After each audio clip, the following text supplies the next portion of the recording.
Selamat pagi. Hari ini kita memasuki minggu ke-14 dari 15 minggu yang dijadwalkan dalam satu semester ya. Dalam pertemuan ke-14 ini kita akan bahas tentang kesetimbangan statis, elastisitas dan patahan.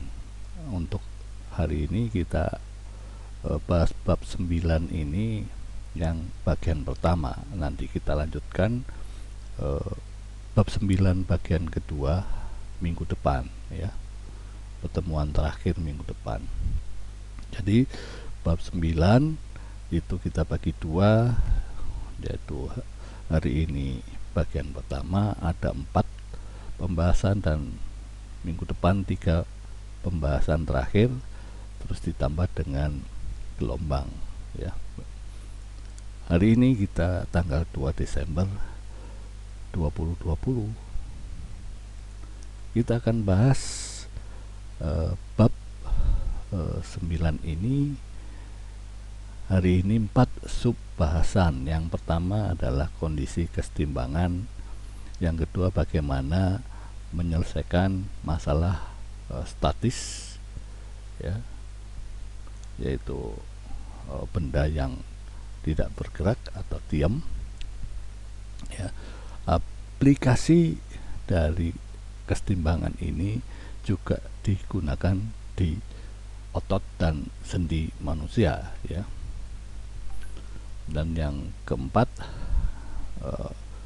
kita akan juga bahas tentang kestabilan, stabilitas dan kesetimbangan ya. Jadi ini nanti Anda bisa bedakan antara stabil dan setimbang ya.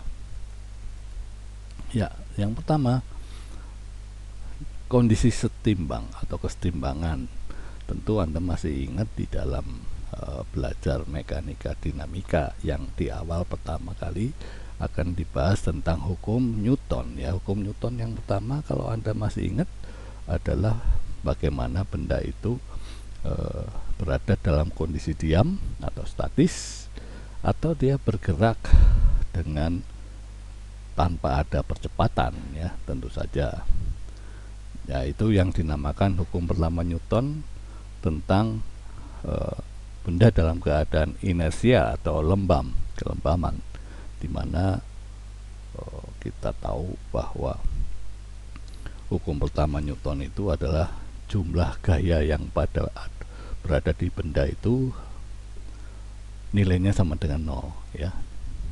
Nah, sebuah benda yang mendapatkan gaya yang bekerja padanya tetapi tidak bergerak ya, dikatakan berada dalam kesetimbangan ya. Dalam bahasan awal dinamika mekanika itu, benda diam itu dinamakan inersia atau lembam ya, yaitu dengan jumlah gaya yang berada di dalam benda itu sama dengan 0 ya. Nah, ini contoh yang ada di sini. Ketika ada buku kita letakkan di atas meja ya, maka buku ini mendapatkan 2 gaya ya. Gaya pertama adalah gaya gravitasi. Anda pasti tahu bahwa gravitasi ini menandakan berat dari benda atau massa kali gravitasinya ya. Dan pasti akan mendapatkan gaya normal yang kita hitung berdasarkan pada batas di mana dia diletakkan. Itu adalah gaya normal atau gaya aksi atau reaksi dari buku ini mendapat reaksi dari meja ya. Ini gaya normal. Nah, jumlah dari gaya yang bekerja pada buku itu besarnya sama, karena gravitasi dan gaya normal ini besarnya sama, maka benda ini berada dalam keadaan tidak bergerak atau diam ya. Ini sesuai dengan hukum pertama Newton ya. Jadi inersia atau kelembaman itu jumlah gayanya sama dengan 0 atau juga dinyatakan sebagai kesetimbangan atau benda dalam keadaan setimbang. Contoh soalnya seperti ini ya, ketika Anda saat ini sedang ngetren bahwa gigi kita akan diberikan tarikan kawat supaya rapi ya. Nah, ini contoh soal pertama adalah merapikan gigi. Nah, jadi pada gambar yang ini pertama ini kita melihat ada sebuah kawat ya yang menarik gigi ya dengan tegangan 2 Newton ya. Jadi kawat yang ditunjukkan gambar A ini itu ada tarikan untuk gigi ya supaya rapi ya. Artinya gigi itu mendapatkan gaya luar ya, karena dia sendiri juga ada gayanya, tapi ini ditarik oleh kawat, artinya dia mendapatkan gaya luar dan arahnya sama ya seperti gambar ini. Jadi yang dinamakan gaya luar adalah tarikan untuk sebuah kawat yang menarik kiri kanan gigi ya. Nah, bagaimana Anda bisa menghitung gaya resultan gigi kawat atau jumlah dari kawat yang seperti ini? Pada gambar B ini Anda bisa lihat bahwa ada gaya ke kiri dan ke kanan. Jadi ini gigi ini mendapat tarikan ke kiri dan ke kanan ya. Nah, dalam pendekatannya maka kedua gaya tarikan ini, tegangan dari kawat ini kiri kanan sama ya, karena sudutnya juga sama. Nah, tentunya kita pilih suatu sumbu untuk memecahkan koordinat, sumbu koordinat ya, memecahkan persoalan fisika yang mengarah ke vektor atau gaya ini sebuah vektor ya. Maka di sini komponen-komponen dari gaya tegangan ini akan kita uraikan ke dalam sumbu ya. Jadi komponen X dari kedua gaya itu berjumlah 0 ya. Jadi X itu adalah arah yang ke kanan ya, ke kanan, yang ke bawah ini adalah Y ya. Jadi kita biasa membuat sumbu koordinat adalah saling tegak lurus antara X dan Y. Jadi komponen nanti ke arah X adalah 0 ya. Jadi komponen Y untuk setiap ini adalah 2 Newton ya, karena dia arahnya ke bawah ini jumlahnya. Jadi solusinya bahwa komponen Y setiap gaya adalah 2 Newton kosinus. Jadi ini sebetulnya gaya itu kita proyeksikan Ft itu terhadap X dan terhadap Y ya. Jadi untuk gaya yang ke arah sumbu Y ini adalah 2 Newton kosinus 70 ya. Kosinus adalah ini sudutnya 70, berarti kosinus itu yang ke arah Y. Jadi komponen arah Y gaya yang berada di dalam sumbu koordinat yang kita buat seperti itu besarnya 0,68 ya. Jadi ke arah Y 0,68. Jadi menjumlahkan keduanya kita mendapatkan resultan untuk FR. Jadi karena ini kan kiri kanan sama, maka gaya ke FR ini ada 2 proyeksi dari FT ya. Jadi karena satu tadi kita buat FT yang diproyeksikan ke sumbu Y adalah FR, maka karena ada 2, maka FR nya adalah 2 kali dari 0,68. Jadi Untuk yang sumbu X tentu saja karena ada yang ke kiri dan ke kanan, maka dia komponen X itu adalah gayanya 0 ya, karena tarikan ke kiri kanan itu sama ya, tadi dibilang tegangannya 2 Newton untuk kiri kanan Ft ini, maka kalau diproyeksikan ke sumbu X maka dia gayanya total 0. Sedangkan yang ke arah Y itu proyeksi Ft ke arah Y ada 2 kali, yang satu adalah 0,08 dan yang kedua adalah tambahkan satu lagi yang besarnya sama, jadi hasilnya adalah 1,4 Newton. Ini menjawab pertanyaan bahwa hitung gaya resultan gigi akibat kawat ya. Jadi ketika ditarik ini, kawat ini memberikan gaya pada gigi sebesar 1,4 Newton ya. Ini prinsip bagaimana suatu kesetimbangan menyatakan bahwa jumlah gayanya itu sama dengan 0 ya. Jadi dengan mengasumsikan bahwa gigi berada dalam kesetimbangan karena kekuatan gusi yang hampir sama, itu sebenarnya tidak seperti itu tujuannya ya. Jadi tujuan untuk memberikan kawat itu adalah untuk menggerakkan gigi sangat lambat ya, karena diikat dan dia tidak bergerak sehingga dia bergeraknya lambat sekali ya. Jadi kalau kawat terpasang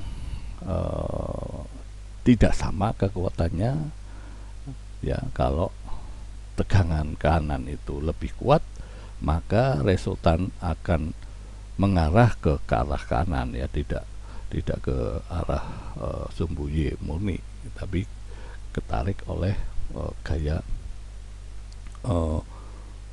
yang lebih kuat ya.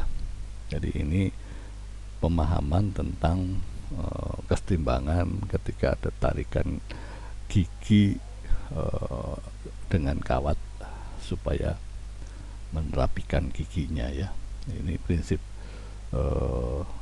yang dikerjakan oleh dokter gigi dengan prinsip fisika ya. Ya, selain kesetimbangan itu adalah gaya-gaya yang tadi dinyatakan jumlahnya sama dengan 0 untuk gigi, kita juga bisa coba bahwa memang sigma gaya baik itu di sumbu X maupun di sumbu Y itu harusnya sama dengan 0 ya, gaya-gayanya jumlahnya, supaya dia setimbang atau diam ya. Kalau tadi arah sumbu X sama dengan 0 tapi sumbu Y yang kita cari resultantennya ya, tapi itu artinya ada gusi yang menahan besarnya gaya sehingga dia setimbang ya, tidak membuat giginya berjalan ke bawah kan, artinya seperti itu. Tapi kan kita suruh menghitung berapa gaya yang dipengaruhi oleh gaya luar tarikan kawat. Nah sekarang kita buktikan bahwa kita harus menghitung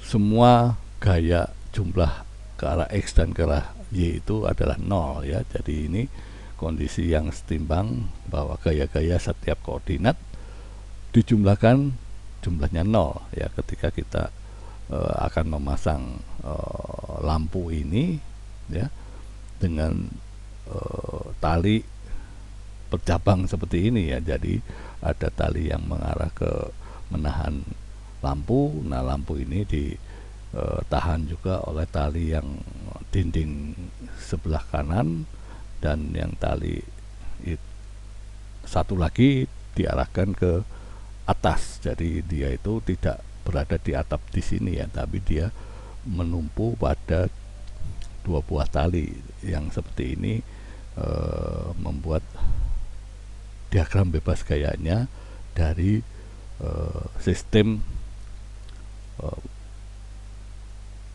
lampu yang dipasang modelnya seperti ini ya. Jadi kita sudah bisa membuat diagram bebas gayanya seperti ini untuk yang talinya ya, tali yang ke dinding-dindingnya ya. Oke. Nah, seperti itu kita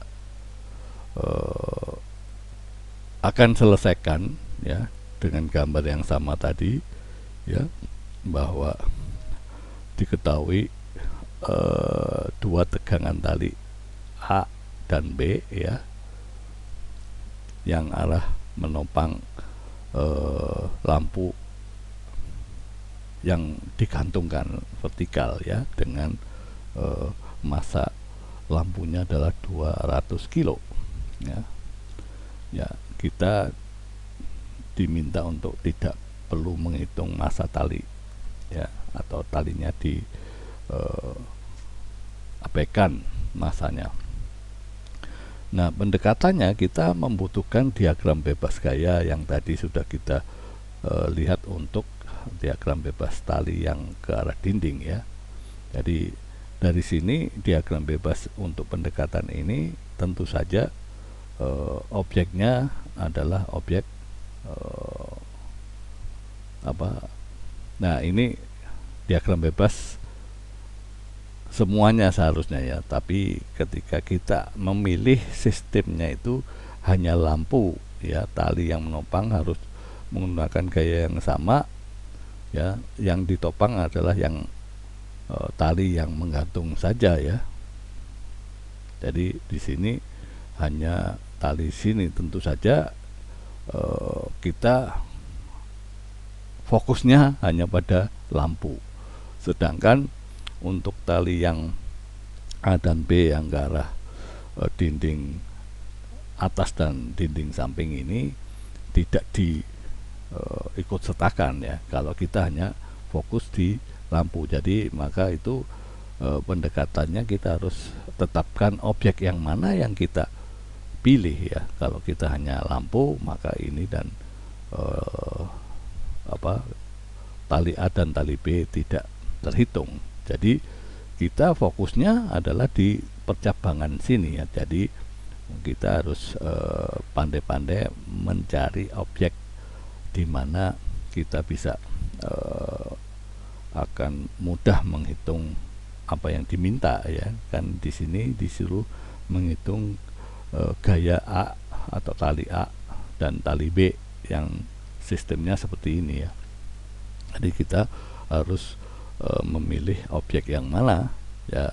Tentu saja dalam proses pendekatan ini ya, kita memilih di titik simpul sumbu X dan sumbu Y ini ya. Oke, ini pendekatannya harus seperti itu. Jadi setelah kita mendapatkan pusat perhatian atau sistemnya di mana, maka kita harus mencari gaya-gayanya, di mana di sana ada gaya tali A, tali B, dan tegangan tali untuk yang menggantungkan lampu ya. Jadi untuk titik simpul dua dimensi ya, di dalam titik simpul itu kita buat sumbu koordinat XY ya. Jadi di sana kita akan menghitung jumlah gaya di sumbu X dan di sumbu Y itu sama-sama jumlah totalnya masing-masing adalah 0 ya. Nah, untuk ke arah sumbu X itu kita akan proyeksikan tali A dan tali B karena posisinya dia berada di antara X dan Y ya toh. Jadi kita mendapatkan di mana gaya di si X dan di Y itu nanti akan kita jumlahkan yang hasilnya harus 0 ya. Jadi untuk FA dan FW tegangan talinya kita harus proyeksikan ya ke arah sumbu X dan sumbu Y. Jadi demikian solusinya. Yang pertama harusnya kita menyelesaikan bahwa gaya A itu komponen horizontal yang ke arah X dan vertikal itu adalah proyeksi sesuai dengan sudutnya ya. Jadi di sumbu X ya, kita tahu bahwa sumbu X untuk A ini adalah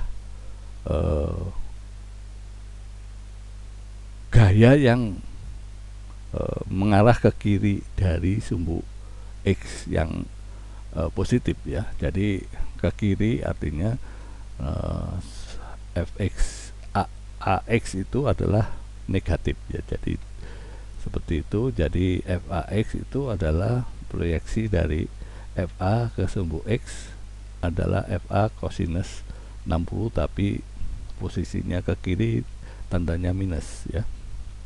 Sedangkan untuk yang diproyeksikan ke Y itu berada di sumbu Y arah atas sehingga dia positif ya. Jadi demikian, Anda hanya memproyeksikan gaya-gaya itu pada sumbu-sumbu masing-masing ya. Jadi untuk yang vertikal kita pilih ke bawah negatif, itu masalah berat lampu, yaitu massa kali gravitasi adalah 200 kali gravitasinya ya. Nah, untuk yang ke atas, untuk AX ke atas itu adalah positif ya. Jadi jumlah gaya yang di sumbu Y itu sama dengan 0 ya. Jadi dalam kasus untuk yang tali A itu seperti ini. Jadi arah Y yang ke atas untuk FAY dikurangi dengan beratnya lampu, artinya massa kali gravitasinya, sehingga FA itu kita bisa dapatkan ya dalam prinsip bahwa jumlah gaya ke arah Y itu sama dengan 0 ya. Jadi untuk gaya A yang ke arah Y itu adalah FA sinus 60, kita bisa dapatkan nilainya ya, bahwa sin 60 itu adalah berapa, setengah ya, ya bukan setengah, 1/2 akar 3, jadi 1/akar 3 ya. Jadi artinya sinus 60 Anda bisa hitung ya. Jadi 200 dibagi sinus 60 adalah 231 ya kilogram kali gravitasinya, sehingga hasilnya adalah kali 9,8, hasilnya 2260. Kalau hasilnya di sini 10 ya 2310 ya. Jadi ini untuk FA kita dapatkan, yang kita diminta untuk menghitung FA dan FY ya. Jadi dengan menyelesaikan sigma Y itu sama dengan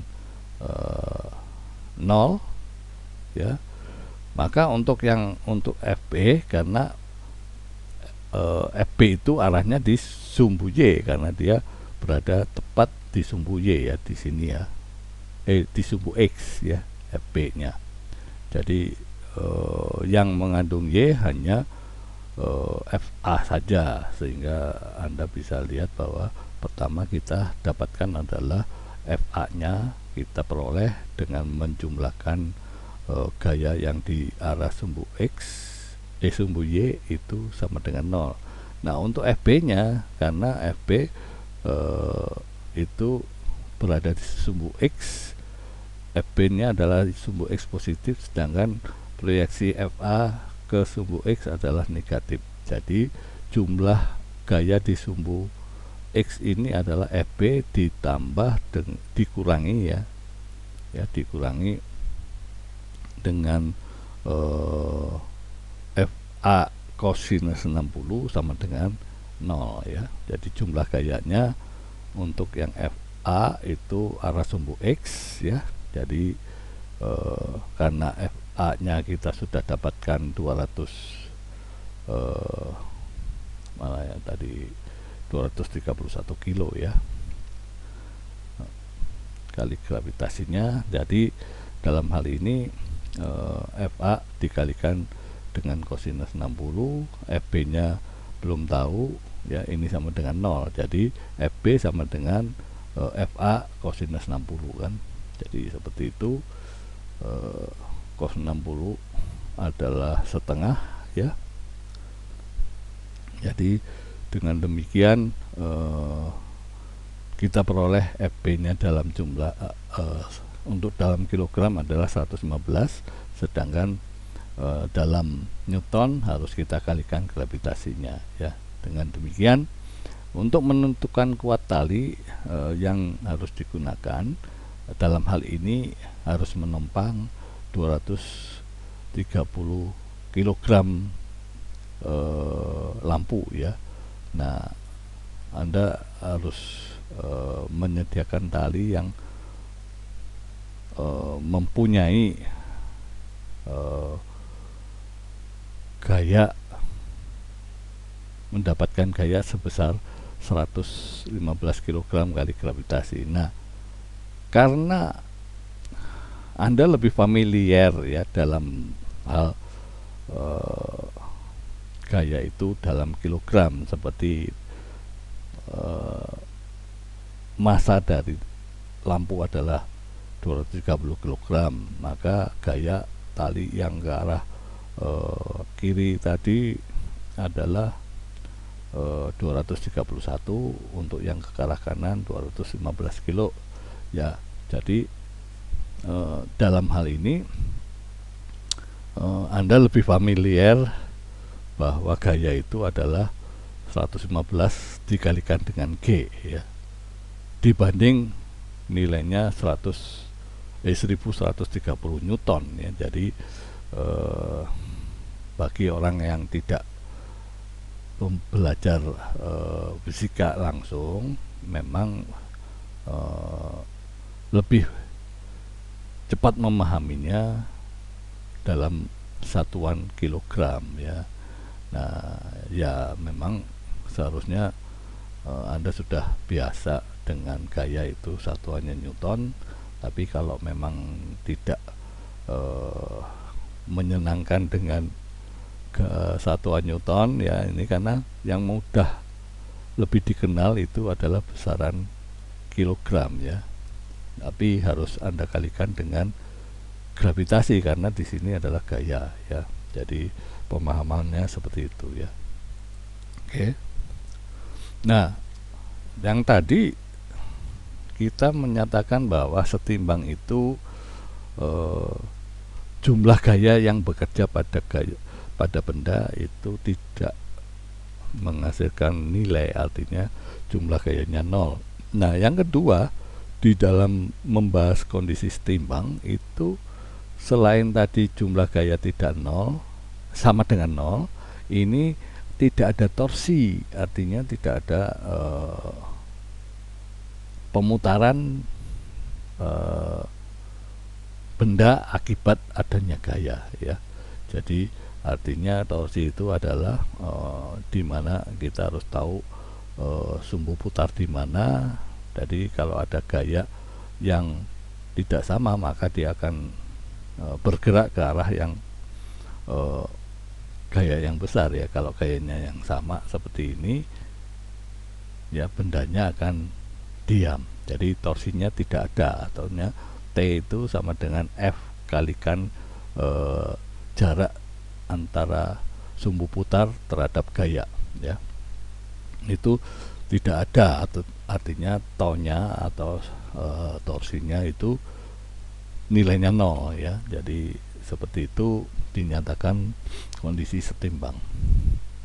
Jadi untuk selanjutnya, bagaimana kita menyelesaikan permasalahan benda setimbang, atau dalam hal ini dinyatakan sebagai statis. Artinya statis itu benda diam ya, benda diam. Jadi yang pertama ada 5 caranya ya, apa langkahnya. Pertama, pilih satu objek yang tadi sudah kita lihat kalau di dalam kita menentukan objeknya itu posisinya harus mencakup semua gaya-gaya yang bekerja pada sistem. Nah, yang tadi kalau kita ambil lampu yang digantung hanya konsentrasi di lampu sistemnya, itu Anda akan salah memilih objeknya ya. Nah, tadi sudah kita lihat bahwa untuk menggantung lampu dengan tali yang bercabang itu, maka kita tentukan objeknya itu bukan di lampunya tapi di titik pertemuan tali ya. Jadi pertama langkahnya adalah pilih satu objek yang membuat bisa Anda buatkan diagram bebas, atau diagram bebas itu menyatakan gaya-gaya yang bekerja pada sistem ya, dimana gayanya bekerja semua. Itu Anda harus jeli memilihnya di mana ya. Yang kedua, pilih sistem koordinat ya. Setelah Anda tahu di mana gaya bekerja, tentu saja Anda memudahkannya ambil sumbu koordinat yang sudah kita lihat tadi ya. Jadi di sini tujuannya membuat sistem koordinat, Anda bisa menjadikan gaya yang memiliki sudut itu Anda proyeksikan menjadi komponen-komponen ke arah koordinat yang ada atau XY misalnya ya. Jadi setelah itu tulis kesetimbangan untuk benda, yaitu kalau benda itu setimbang adalah sigma gayanya pada sumbu masing-masing besarnya 0 ya. Yang keempat, pilih sumbu apapun yang tegak lurus terhadap bidang gaya, atau tulis persamaan kesetimbangan torsi ya, karena tadi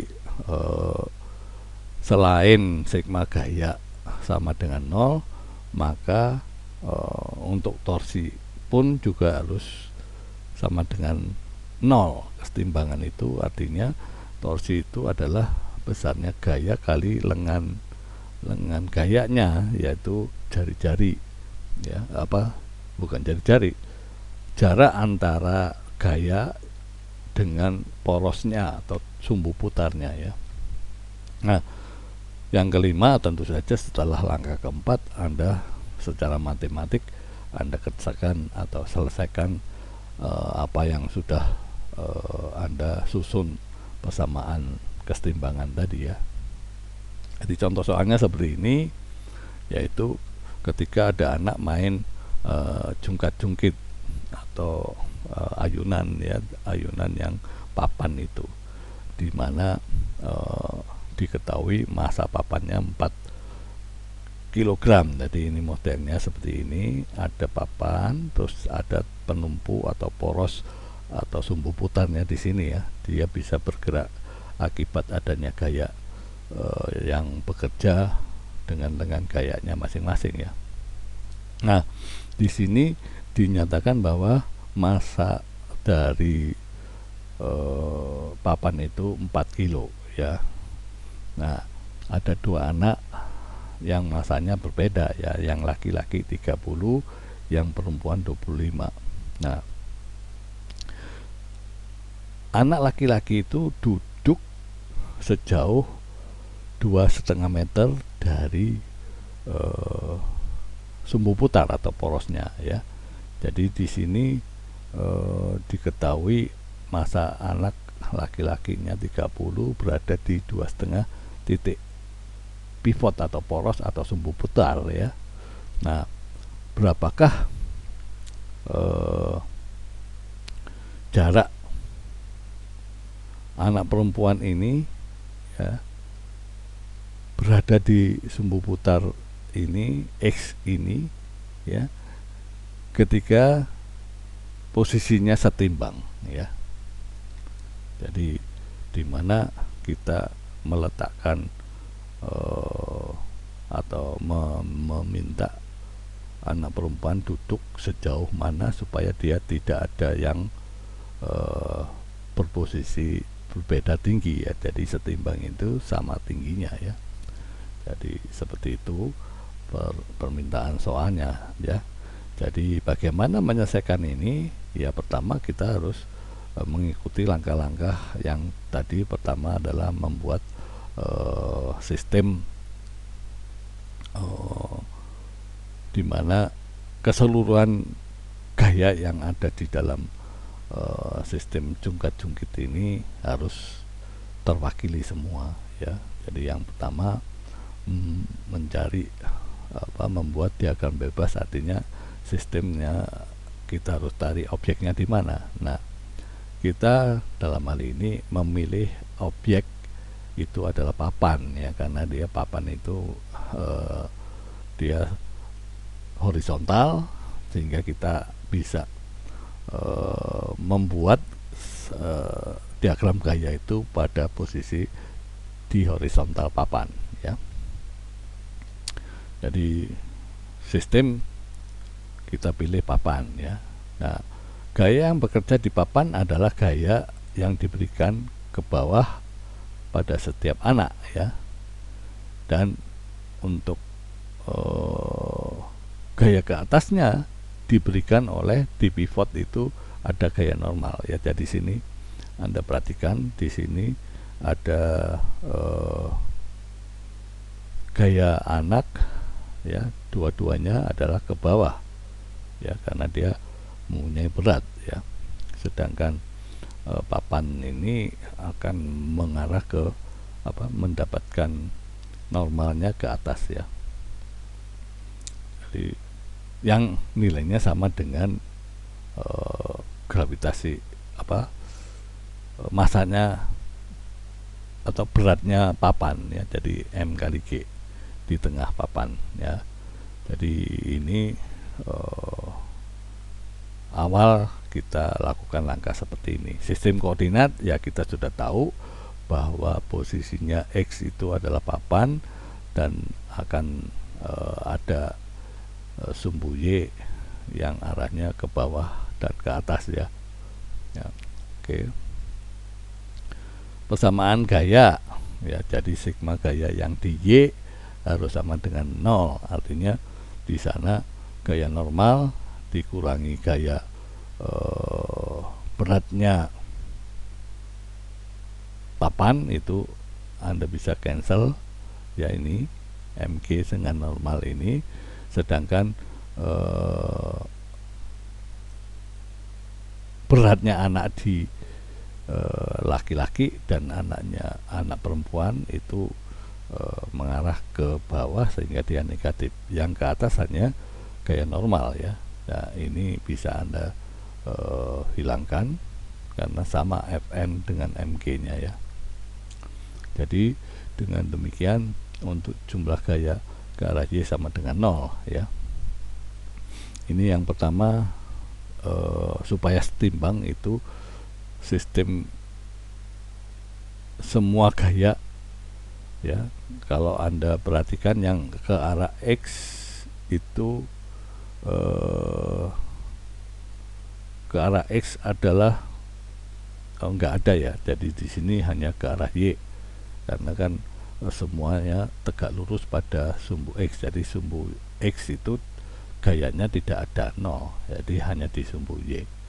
Ini yang pertama, jumlah gayanya 0. Yang kedua, karena di sini ada kemungkinan torsi, artinya ada kemungkinan sistem itu berputar karena ada masalah gaya dan porosnya ya. Jadi untuk kesetimbangan, supaya dia setimbang, maka torsinya harus sama dengan 0 ya, dimana persamaan torsi itu adalah gaya dikalikan jarak antara gaya terhadap sumbu putar, atau di sini pivot ya.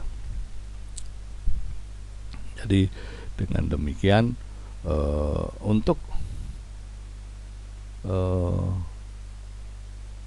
anak yang di A dan anak yang di B itu terhadap sumbu putar ya, supaya 0, sigma sigma torsinya sama dengan 0, maka mesti dijumlahkan ya.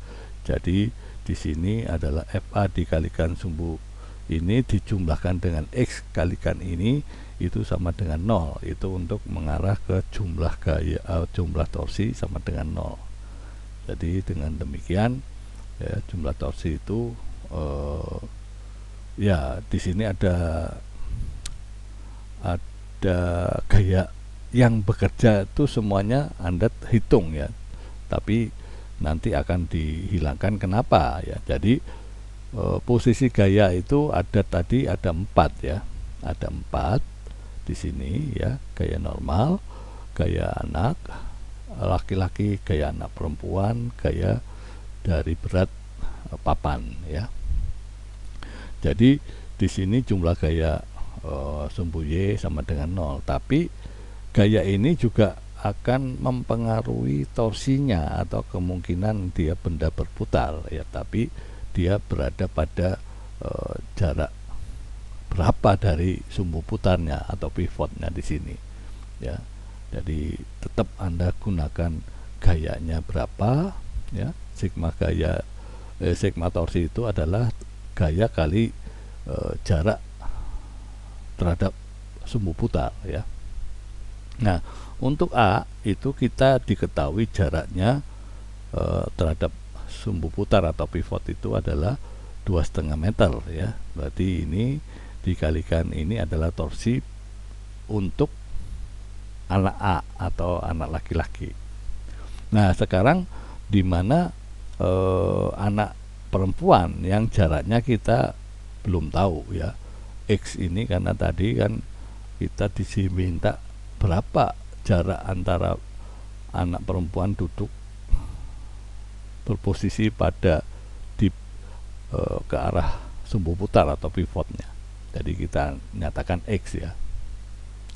Nah, untuk di pivotnya sendiri itu kan mempunyai massa kali gravitasinya atau berat dari papannya. Tapi posisi di pivotnya sendiri jaraknya adalah 0 ya. Jadi dia ada di tengah kan, gravitasi atau ya massa atau berat benda itu berada di tengah biasanya ya. Jadi posisi pusat massa itu ada di tengah, jadi massa ini berada di tengah pivot adalah massa kali gravitasi. Nah, karena dia jaraknya 0, ini tentu saja 0. Nah, gaya normalnya juga berada di tengah ya, atau di pivotnya, maka jaraknya 0, maka dia 0. Jadi untuk torsinya hanya bekerja pada anak laki-laki dan perempuan, yang kita tahu jarak torsi jarak dari posisi duduknya anak laki-laki dengan pivot itu diketahui, sedangkan anak perempuannya tidak. Jadi dengan demikian kita bisa hitung berapa X-nya ya. Jadi dengan demikian X kita dapatkan 3 meter. Nah, Anda bisa mempunyai bayangan kenapa dia harus 3 meter ya, karena dia berada dengan massa yang lebih ringan dibanding yang laki-laki. Jadi supaya setimbang tidak terjadi torsi, tidak terjadi putaran ya, maka dia berada di agak jauh dari pivotnya sehingga torsinya sama ya. Jadi dengan demikian 3 meter ini masuk akal karena anak perempuannya ringan dan harus duduk lebih jauh dari poros ya. Itu prinsip kesetimbangannya. Nah, tadi prinsipnya sedikit mudah. Nah, sekarang bagaimana kalau posisi meletakkan mesin cetak itu dengan kondisi seperti ini ya. Dan ini membuat Anda bisa membayangkan lebih jauh bagaimana meletakkan ini dengan harus mencari posisi penyelesaiannya dengan baik ya. Jadi sebagai contoh soalnya yang itu ya, diketahui bahwa ada balok ya, balok seragam yang mempunyai massa 150 kg, panjangnya 20 meter ya. Jadi ini Anda tahu bahwa dia 20 meter. Nah, sekarang digunakan menyangga mesin cetak yang 15.000 kg. Nah, di sini dinyatakan bahwa dia berada 5 meter dari kolom ya, 5 meter dari kolom. Berarti 5 meter itu Anda hitung dari posisi pusat massanya dia atau dari titik tepi dari mesin cetak. Nah, dalam hal ini ditempatkan pada posisi 5 meter itu dari berat pusat massanya ya. Pusat massanya itu biasanya di tengah ya. Jadi di mana arahnya ya, menghitung 5 meternya menganggap seperti ini ya. Jadi 5 meter itu berarti posisinya ada dua ya, 5 meter dari sini dan di sini 5 meter, jadi dia 10, di tengahnya kan berada posisi 20 ya, adalah 10 ya. Jadi seperti itu kira-kira ya. Jadi ini panjangnya adalah 10 ya kalau dalam proses seperti ini. Nah, diminta hitung gaya setiap kolom penyangga vertikal. Jadi diminta kita menghitung FA dan FB. Nah, Anda tentu saja sesuai dengan langkah-langkah yang tadi kan menentukan di mana posisi gaya yang bekerja ya.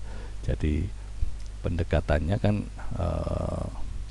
di mana kita akan membuat sistem itu adalah jumlah gaya sama dengan 0 dan jumlah torsinya juga sama dengan 0. Jadi tentu saja Anda menganggap kalau dia berada di sebelah beratnya di sebelah sini, maka dia akan ada suatu putaran ya, putarannya ya anggaplah di sini ya, titik P. Jadi maka kita beri label gaya untuk supaya ada memudahkan torsinya, kita anggap P-nya ada di sini ya. Nah, ini proses pemilihan sistem ini itu bebas ya, di mana Anda bisa melakukan perhitungannya. Nanti Anda coba lihat bahwa kalau seandainya salah, ini Anda tidak perlu khawatir, tapi bisa diselesaikan atau diperbaiki ya. Jadi demikian. Jadi dengan FA di lengan tuasnya 0 karena dia diposisikan di sumbu putar itu ada di A ya, maka dia torsinya 0 ya. Jadi seperti itu, maka persamaan torsi sama dengan 0 ya, arah yang berlawanan jarum jam itu dianggap positif ya. Jadi artinya lengannya itu Anda sudah bisa dinyatakan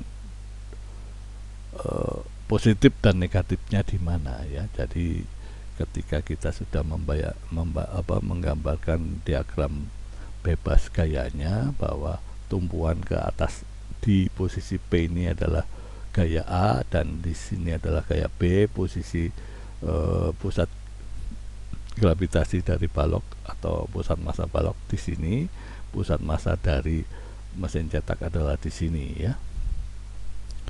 Ya, itu gaya-gaya yang bekerja ya, maka di sini Anda perhatikan ada 1, 2, 3 ya, dari ini adalah sebentar, 10 kali 1500 ya. Jadi pusat massa kan ada di 1500 ya. Jadi titik di A ini adalah gaya yang di sini dengan jarak ini ya. Jadi seperti itu. Jadi semua gaya itu adalah jarak dengan gayanya ya. Ini jarak antara P dengan pusat massanya.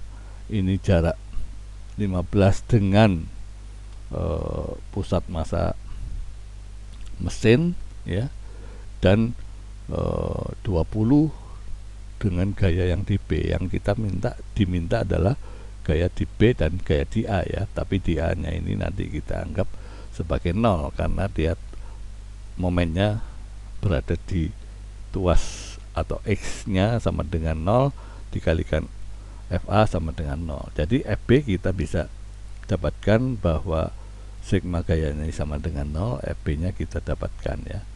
Jadi untuk mencari FA, maka gaya yang di Y tadi arah ke ini kan gaya arah Y, ada yang ke atas positif dan ada yang ke bawah negatif ya. Jadi di mana gaya A dan gaya B adalah yang positif, di mana pusat massa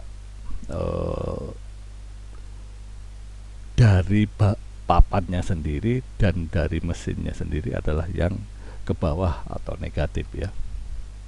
Jadi dengan demikian kita dapatkan untuk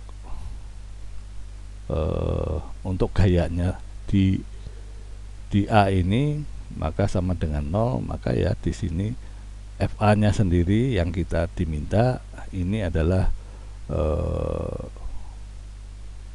beratnya dari papan, ini adalah beratnya dari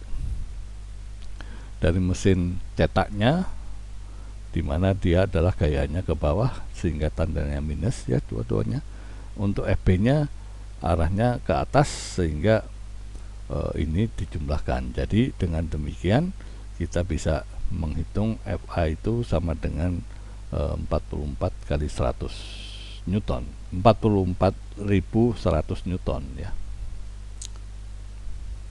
Yaitu karena di sini 4.500 kg dikalikan dengan gravitasinya ya. Jadi ini seperti itu. Nah,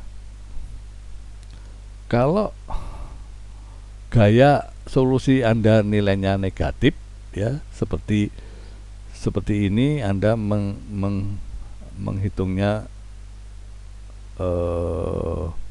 meletakkan FA dan FB nya seperti ini, maka jangan khawatir untuk mendapatkan semua tanda sebelum Anda selesaikan itu.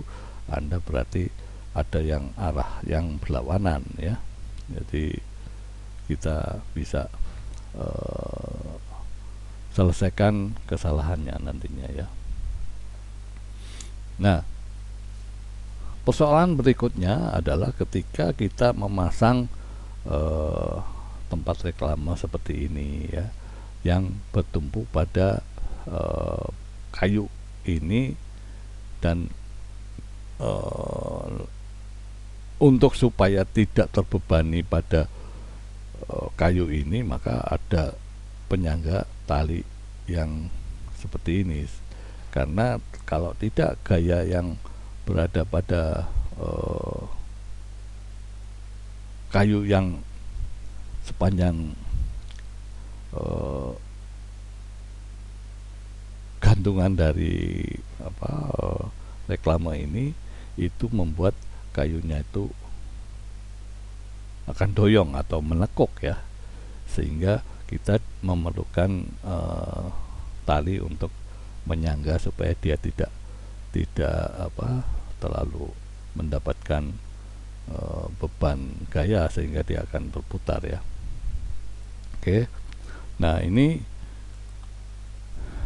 itu jadi persoalan tadi. Jadi ketika ada balok seragam yang di tengah tadi sepanjang 2,2 meter dengan massa sekian, dipasang engsel kecil yang ini, kalau tidak dianggap dia sumbu putarnya di tembok yang ada engselnya tadi ya, maka balok dipegang dalam posisi horizontal dengan sudut 30 derajat ya, seperti ini tadi gambarnya ya, 30 derajat ini tetanya ya. Nah, ini seperti ini ya gayanya. Maka balok menopang reklame dengan massa 28 kg ya, sedangkan massanya dia adalah 25 kg ya. Jadi kalau dia hanya tertumpu pada sini, maka ini lebih berat ya, massa dari reklame ini lebih berat, maka dia akan turun, sehingga kita harus menarik ini ya. Jadi berapa tegangan tali yang diperlukan untuk supaya baloknya tidak turun ke bawah ya, seperti ini prinsipnya ya. Tadi supaya dia diam tadi, yaitu pertama sigma gayanya sama dengan 0 dan sigma torsinya sama dengan 0 ya. Oke ya, jadi sigma di gaya itu adalah karena dia berada di salib sumbu XY, maka masing-masing kita hitung sama dengan 0 ya, dari X dan di Y 0, dan sigma torsinya itu adalah 0 ya. Ya, jadi kita hitung satu-satu bagaimana posisi gaya di sumbu Y. Jadi sumbu Y itu ada apa ya, kita lihat FH itu kan dari apa, engsel ya, engsel hinge ya. Ini di sini ada gaya tegang tali ya, dan di sini ada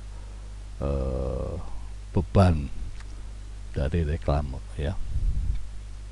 Tapi yang ke arah sumbu X itu adalah engsel dan tegangan tali saja ya. Oke.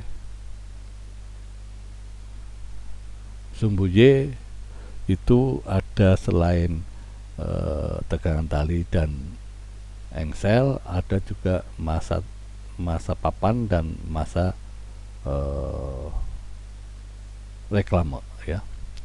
Jadi tegangan tali untuk di arah sumbu Y itu besarnya sekian ya. Nah, untuk arah sumbu X nya hanya engsel dan tali saja ya. Jadi dengan demikian kita dapatkan sudah dua persamaan, yaitu tegangan tali di sumbu Y dan tegangan tali di sumbu X ya. Ini belum bisa menyelesaikan karena masih ada kemungkinan, yaitu ada putaran atau torsi ketika engsel itu diberi beban ya. Jadi diberi beban reklame tadi akan terjadi torsinya, tapi supaya dia diam maka torsinya harus sama dengan 0 ya. Jadi seperti itu. Jadi torsinya harus sama dengan 0, maka di sini ada antara beban ya, jadi beban di papannya sendiri ya. Jadi kita lihat dulu. Jadi di sini yang bisa membuat torsi itu adalah di sini dan di sini ya. Kalau di sini kan sudah sama dengan 0 ya. Di sini kan dari gaya berat dari papan dan gaya berat dari reklame, ya, yang bisa membuat putaran atau torsi itu ada di gaya ini dan gaya ini, ya. Nah, seperti itu, sehingga torsi itu hanya pada dua gaya, ya, dari gaya yang di pusat massa papan dan gaya di pusat massa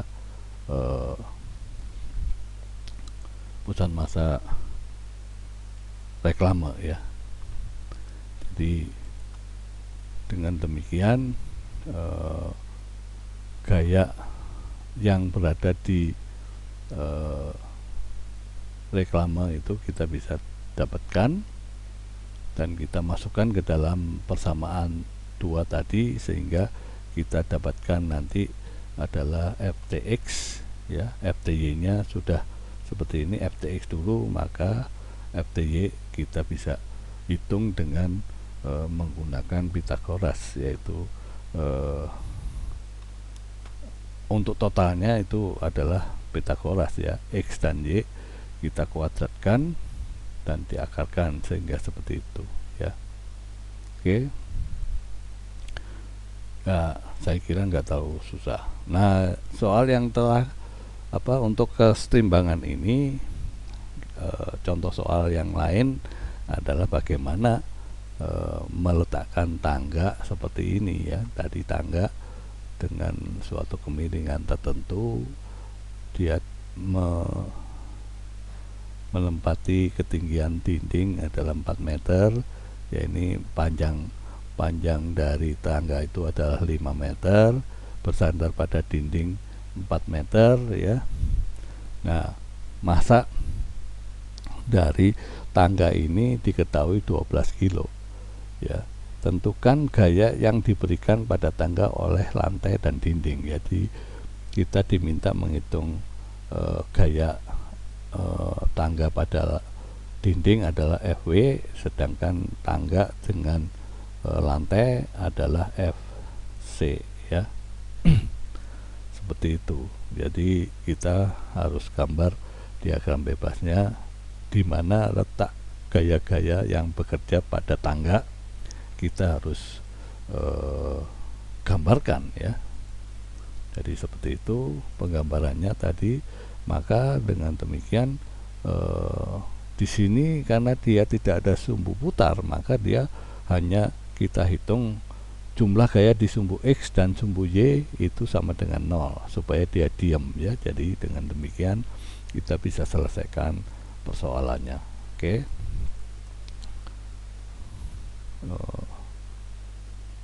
Ya.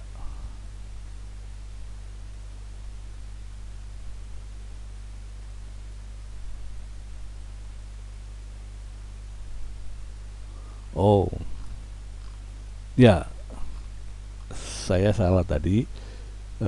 Selain apa namanya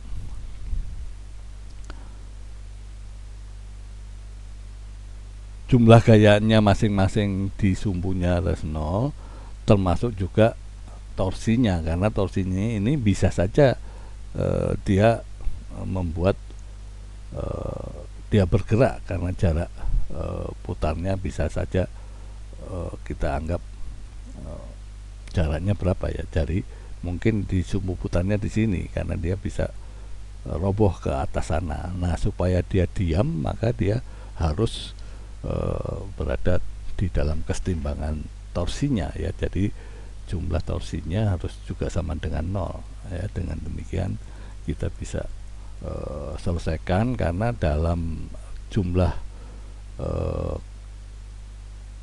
gaya masing-masing sumbu itu masih belum bisa menyelesaikan karena belum tahu salah satunya belum tahu, ya. Jadi dengan demikian sigma gaya sama dengan 0, maka kita bisa mendapatkan gaya yang dari dinding, ya. Dari dinding itu adalah jaraknya 4 meter karena dia posisi putarannya itu diukur dari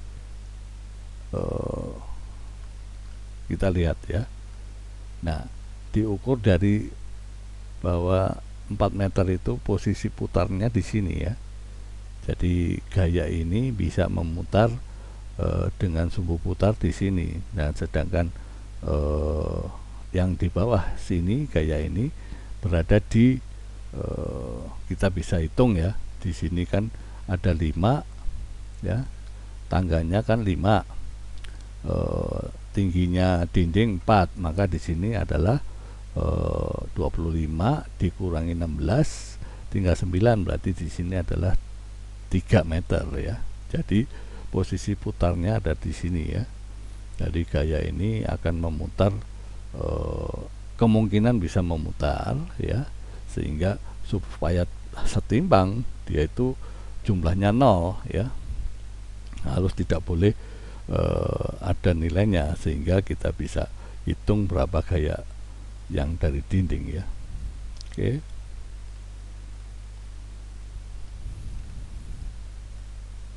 Ya, ini posisinya seperti itu. Berarti ini gaya di C itu bisa sama dengan gaya dinding ya. Jadi sumbu X nya di situ, maka gaya-gaya yang di lantai itu ada lantai arah X dan lantai arah Y, sehingga untuk mencari gaya di lantai itu Anda pakai Pitagoras, dikuadratkan X dan Y nya ya, diakarkan. Jadi dengan torsinya itu kita mendapatkan berapa gaya yang di dinding, yaitu karena torsi itu berada di 4 meter gaya dinding dan 1,5 meter gaya di tangga ya, karena dia berada di tengah-tengah ya. Ini putaran itu berada di tengah-tengah. Jadi seperti itu penyelesaiannya, bagaimana kita menentukan kondisi diam itu selain jumlah gayanya sama dengan 0, juga gaya torsinya harus sama dengan 0 ya. Oke. Nah, kalau kita diminta untuk menentukan berapa sudut antara lantai dengan tangga, itu dengan menyatakan besarnya adalah tangan theta sama dengan ya ini arkus tangan theta itu dari sinus dibagi gaya di sinus dengan kosinus ya, itu nilainya 70 derajat ya. Oke. Nah, yang ketiga tentang kesetimbangan itu juga bisa berlaku pada otot dan sendi manusia ya. Jadi prinsip-prinsip yang sama dapat dipakai untuk memahami gaya-gaya di dalam tubuh ya. Jadi posisi pusat massa di mana, terus kita mendapatkan beban, kalau kita menggenggam beban dengan posisi lengan rata atau sejajar seperti ini, dan bagaimana kalau kita membawa beban itu dengan suatu sudut tertentu. Jadi dengan demikian posisi-posisi gaya yang berada pada otot dan sendi yang ada di dalam kita itu juga berlaku dengan prinsip kesetimbangan ya. Jadi di sana kan harus Anda buat berapa sigma gayanya sama dengan 0 dan sigma torsinya sama dengan 0 ya. Jadi pada aplikasi otot dan sendi itu prinsipnya posisi kesetimbangan ya, kita tahu berapa jaraknya ya antara semua beban yang gaya-gaya ya yang bekerja itu harus Anda cari, di mana semuanya harus terekam dalam diagram bebasnya ya. Jadi contoh soalnya seperti tadi itu adalah seperti ini ya, ketika otot bisep memegang bola 5 kg seperti ini ya, dengan lengan horizontal seperti ini, yang berjarak antara lengan ini dengan beban ini adalah 35 cm ya. Anda mesti gambarkan semuanya posisi yang ada di otot-otot dan tulang ya, sendi. Nah, di sini nanti ada tabel-tabelnya ya, bagaimana menentukan berapa persennya juga ada nanti ya. Jadi di sini posisi sudut ketika 45 derajat ya seperti ini, diminta berapakah gaya yang harus diberikan oleh otot bisep memegang bola. Otot bisepnya adalah ini ya, FM ya. Ya, jadi karena posisi setimbang, maka di sini bisepnya itu berada posisi di sumbu Y ya. Ini sumbu X ada di sini semua ya. Jadi seperti itu. Jadi yang bekerja di tempat C bekerja, lihat gambar A ya, torsi di tempat C. Kita lihat tempat C kan di sini ya, di engsel sini ya. Maka momen torsinya itu adalah kita lihat posisi gaya yang ada di sepanjang ini itu ada 1, 2, 3, 4 ya. Jadi seperti itu, jumlahnya harus sama dengan 0 ya. Jadi kita hitung 4 itu, tapi posisi yang di C itu kan jaraknya 0 dari 0 ya. Jadi ini pada setengah 0,05 meter, ada 0,15 meter, ada 0,305 ya. Kita lihat saja lagi. Jadi ini ada 5 cm ini yang berada di persendian sini ya. Terus ada yang di tengah sini dengan jarak antara FC dengan ini adalah 15 cm, dan ini adalah 30 cm untuk gaya yang di bola ya. Jadi semua momen atau torsi dari yang bekerja pada lengan yang horizontal tadi itu ada 3 ya. Jadi ada yang setengah 0,05 meter, ada gaya M ya, ada 0,15 meter dengan pusat massa di sini dinyatakan 2 kg ya, pusat massa dari lengan sini ya.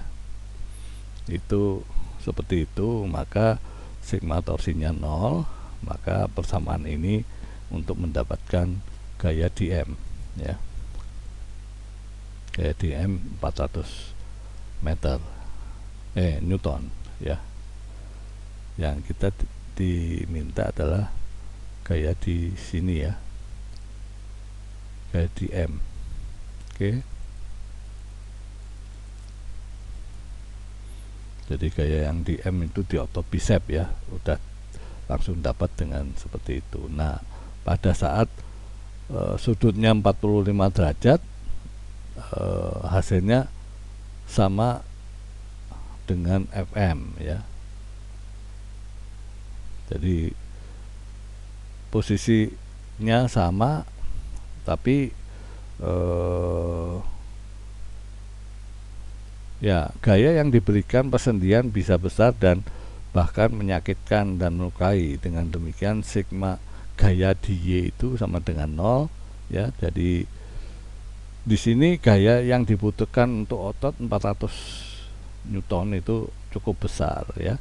Tapi dengan mengangkat massa bola yang kecil itu, maka otot persendian gaya yang cukup besar. Jadi supaya tidak melukai, maka gayanya harus dikurangi ya dengan sudut kita lihat tadi ya nanti ini. Jadi dengan seperti ini maka Anda mendapatkan gaya yang cukup besar, sehingga akan membuat Anda kesakitan ya. Jadi ini dibandingkan berat benda diangkat 45 ini, otot membutuhkan 400 Newton atau 10 kali ya dari benda. Maka kita harus membuat supaya tidak terlalu besar, maka kita buat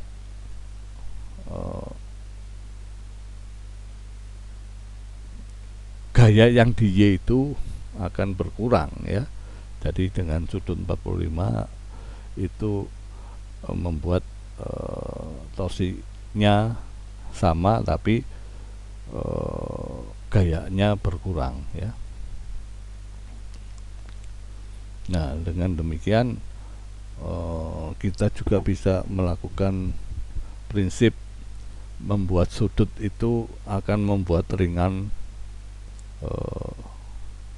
atau memperkecil gaya yang bekerja pada tubuh kita ya. Jadi ini posisi-posisi seperti ini itu membuat lebih meringankan beban ya. Jadi gaya yang ada di punggung ya, itu dengan proses miring seperti ini ya, kita bisa menentukan lebih kecil dari ini. Jadi kita menggunakan torsi dan sigma gayanya sama dengan 0. Semuanya prinsipnya untuk kesetimbangan seperti itu ya. Jadi tabel-tabel di mana posisi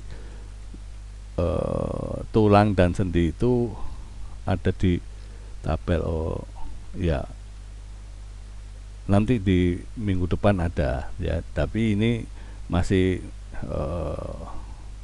seperti yang digambarkan di sini. Kita ikuti yang seperti di sini ya.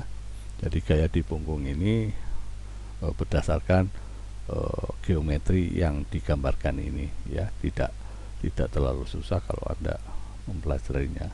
Dan yang terakhir kita bahas tentang apa itu stabil dan apa itu setimbang ya. Jadi jika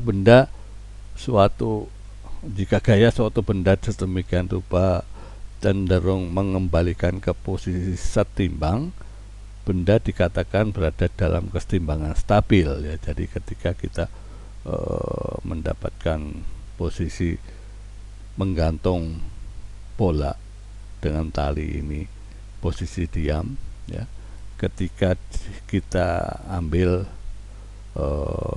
gaya memindahkan dengan suatu sudut tertentu, terus kita lepas dan kembali ke posisi semula, itu namanya kesetimbangan stabil ya. Jadi ketika benda yang tadinya sudah setimbang terus kita buat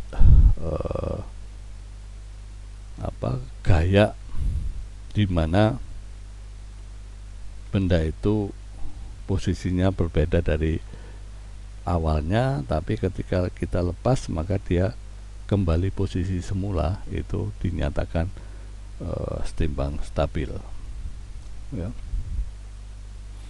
Ya. Nah, di sini Anda perhatikan bahwa pensil bisa berdiri seperti ini ya. Itu ya sigma gayanya 0 dan sigma torsinya 0. Tapi ketika kita buat dia posisi lebih cenderung miring, maka dia akan roboh ya. Jadi posisi tidak stabil. Nah, ini juga bisa diartikan begini. Jadi kalau Anda membuat benda itu stabil ya, stabil itu artinya benda posisi setimbang dan stabil itu tadi sudah dinyatakan setimbang itu bendanya diam ya, bendanya tidak bergerak. Artinya Anda bisa menyimpulkan bahwa ketika benda itu berada diam dan stabil ya, maka Anda coba tarik ya garis dari pusat massa benda ke dasar ya, dari pusat massa benda dengan dasarnya ini. Kalau posisinya masih berada di dasarnya ya, maka benda ini stabil dan setimbang ya. Jadi artinya Anda coba gambarkan benda yang posisi stabil dan setimbang itu, Anda coba tarik pusat massa benda ke arah bawah ya, dan ketika garis itu masih berada di bidang dasarnya, itu benda itu diam atau berada dalam setimbang dan stabil. Tapi ketika Anda mendapatkan garis pusat massa itu tidak pada posisi di mana benda itu berada di dalam sentuhan bidangnya seperti ini, pusat massanya sudah tidak berada di awalnya sini ya, maka benda ini tidak stabil, artinya bisa roboh ya, bisa roboh. Jadi kesimpulan yang kita bisa lihat benda stabil dan setimbang itu ketika pusat massa berada masih di dalam dasar dari di mana benda itu diletakkan ya. Nah, bagaimana menentukan benda yang setimbang tapi lebih banyak stabilnya, yaitu pada saat menduduki posisi yang lebih panjang ya, alasnya lebih panjang, itu akan dianggap benda lebih stabil ya. Jadi kalau posisinya kita ambil contoh adalah pensil ini, karena dia posisi menempati bidang yang diletakkan dia adalah setimbang, tapi dia cenderung tidak stabil karena dia lebih kecil kalau dibandingkan dengan botol yang menempati bidang kesetimbangannya itu lebih setimbang dan stabil botol dibandingkan pensil. Itu contoh yang konkretnya ya. Tapi dalam kestabilan yaitu kita bisa melihat posisi pusat massanya kalau kita tarik ke bawah sudah menyimpang dari titik awalnya, itu bendanya itu adalah tidak stabil ya, bisa roboh. Oke. Ya seperti ini ya. Jadi kalau pusat massa kita tarik ke bidang dasarnya tempat dia, ya, maka posisinya masih di